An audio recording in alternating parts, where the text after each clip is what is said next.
চুলের যত্নে তো অনেক রকম শ্যাম্পু ব্যবহার করেছো, তাহলে বলবো আজকের এই রেমেডিটা একবার ট্রাই করে দেখো। 1 চামচ চিনির সঙ্গে শ্যাম্পু মিশিয়ে যদি এইভাবে মাখতে পারো তাহলে কিন্তু চুল হবে ঘন ও মজবুত। চুলের অনেক সমস্যা কিন্তু খুব সহজেই দূর হয়ে যাবে এই টোটকার গুণে। হ্যাঁ বন্ধুরা, তোমরা ঠিকই শুনেছো। আর তার জন্য শ্যাম্পু করার আগে শ্যাম্পুর সঙ্গে কয়েকটা জিনিস মিশিয়ে তোমাদেরকে মাখতে হবে। আজকাল প্রায় সকলেই ছেলে মেয়ে উভয়ে কিন্তু চুল নিয়ে খুব চিন্তিত। চুল পড়ে মাথার সামনের অংশ ফাঁকা হয়ে যাচ্ছে, নতুন চুল গজাচ্ছে না, খুশকির সমস্যা, তাহলে বলবো আজকের এই রেমেডিটা একবার ট্রাই করে দেখো।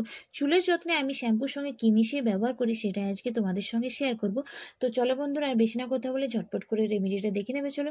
আর ভিডিওটি ভালো লাগলে অবশ্যই একটা লাইক করে রেখো। আর যারা আমার চ্যানেলে নতুন রয়েছে তারা আমার চ্যানেলে অবশ্যই সাবস্ক্রাইব করে পাশে থেকো। তো চলো বন্ধুরা, দেখে নেবে চলো চুলের যত্নে শ্যাম্পুর সঙ্গে আমি কোন কোন জিনিসগুলো মিশিয়ে ব্যবহার করছি। প্রথমে নেব 1 চামচ চিনি। অনেক সময় শ্যাম্পু করার পরও আমাদের চুলে কোনো উজ্জ্বলতা আসে না। 1 চামচ চিনির সঙ্গে শ্যাম্পু মিশিয়ে যদি এইভাবে মাখো তাহলে চুলে আসবে স্বাভাবিক উজ্জ্বলতা, চুল হবে অনেক চকচকে।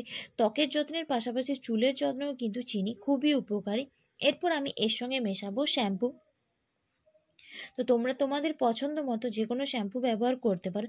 যতটা পরিমাণ তোমরা চিনি নিয়েছো তার থেকে দ্বিগুণ পরিমাণ তোমরা এখানে শ্যাম্পু নেবে। যেহেতু আমি এখানে 1 চামচ মতো চিনি নিয়েছি, সেই জন্য আমি এখানে 2 চামচ মতো শ্যাম্পু ব্যবহার করছি। এই চিনির সঙ্গে শ্যাম্পু মিশিয়ে যদি তোমরা ব্যবহার করতে পারো তাহলে আমাদের চুলের মধ্যে থাকা খুশকির সমস্যা কিন্তু খুব সহজে দূর হয়ে যাবে। এই চিনি কিন্তু আমাদের মাথার স্ক্যাল্পকে খুব ভালোভাবে স্ক্রাব করতে সাহায্য করে। এরপর চিনি আর শ্যাম্পুটাকে আমি এখানে খুব ভালোভাবে মিশিয়ে নেব, যাতে চিনির দানাটা একটু ছোট ছোট হয়ে যায়। শ্যাম্পু করার আগে শ্যাম্পুর সঙ্গে তোমরা চিনিটাকে ব্যবহার করে দেখো, দেখবে চুলের অনেক সমস্যা কিন্তু খুব সহজে দূর হয়ে যাবে। এরপর আমি এর সঙ্গে মেশাচ্ছি অ্যালোভেরা জেল। আমি এখানে গাছের টাটকা অ্যালোভেরা জেল ব্যবহার করছি। তোমরা চাইলে বাজারজাত কোনো ভালো ব্র্যান্ডের অ্যালোভেরা জেলও কিন্তু ব্যবহার করতে পারো। আমি এখানে 2 চামচ মতো অ্যালোভেরা জেল ব্যবহার করছি। যাদের চুল প্রচণ্ড পরিমাণে ড্রাই, রুক্ষ, তারা কিন্তু চুলের যত্নে অ্যালোভেরা জেল ব্যবহার করতে পারো, তাহলে দেখবে চুল কিন্তু অনেক সফট থাকবে। এরপর আমি এর সঙ্গে মেশাচ্ছি চাল ধোয়া জল। চাল ধোয়া জল চুলের জন্য খুবই উপকারী। যাদের চুল বাড়ছে না, চুল পড়ে যাচ্ছে, তারা শ্যাম্পু করার আগে চাল ধোয়া জল ব্যবহার করে দেখো। আমি এখানে 2 চামচ মতো চাল ধোয়া জল নিয়েছি। এরপর আমি এই সবকটা মিশ্রণকে খুব ভালোভাবে মিশিয়ে নেব।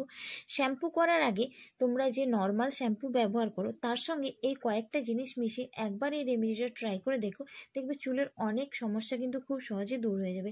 খুশকির সমস্যা দূর হয়ে যাবে। যাদের চুল উঠে যাচ্ছে, চুল কিছুতেই বেরোচ্ছে না, তাদের কিন্তু মাথার মধ্যে নতুন চুল হবে। চুলের মধ্যে একটা ন্যাচারালি গ্লো থাকবে। চুল কিন্তু তার চুলের যে স্বাভাবিক উজ্জ্বলতা সেটা কিন্তু তোমরা ফিরে পাবে।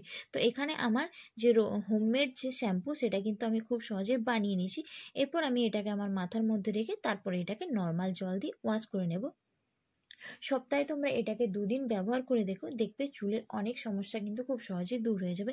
তো এটাই ছিল আজকের একটা ছোট্ট রেমেডি। ভিডিওটা ভালো লাগলে অবশ্যই চ্যানেলটিকে সাবস্ক্রাইব করে রেখো এবং কেমন লাগলো সেটা নিচে অবশ্যই কমেন্টস করে জানিও। আর এই রেমেডিটা কিন্তু তোমরা অবশ্যই ট্রাই করো এবং রেজাল্টটা কেমন পেলে সেটা অবশ্যই জানিও। তো চলো বন্ধুরা, আজকের মতো টাটা।